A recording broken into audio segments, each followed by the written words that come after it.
చేసినట్టు గంగాళం ఉంటుంది. ఆ గంగాళంలోనూ దేవుని నీరు ఉంటుంది. అందుకే దేవుని మందిరంలో ఏముంటుంది? క్రీస్తు బలిపీఠము. అదేవిధంగాను క్రీస్తు వాక్యమైనట్టు గంగాళం అంటే ఆయన దేహం అండి.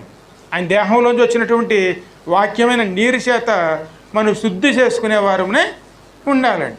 ఇది అంతరంగంలోనూ నిత్యం జరగవలసినటువంటి క్రియ. ఈ క్రియలో మనం పాల్గొని తీసుకోలేదనుకోండి, మన పాపము అలాగే మనలోనే నిత్యము కూడా నిలవై ఉంటుంది. పాపం పరిపక్వం అవుతే ఏమవుతుందండి?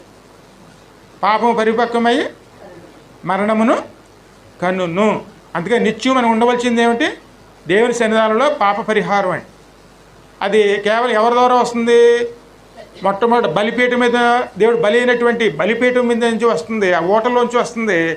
ఆ తర్వాత ఆయన వాక్యమైన నీరులోంచి శుద్ధి చేసుకునేవారమే ఉండాలి. ఇది నిత్యం మనలో జరగవలసినటువంటి క్రియ అండి. అందుకే మనం ఎవరికి లోబడాలండి? దేవుని సన్నిధానానికి లోబడాలి.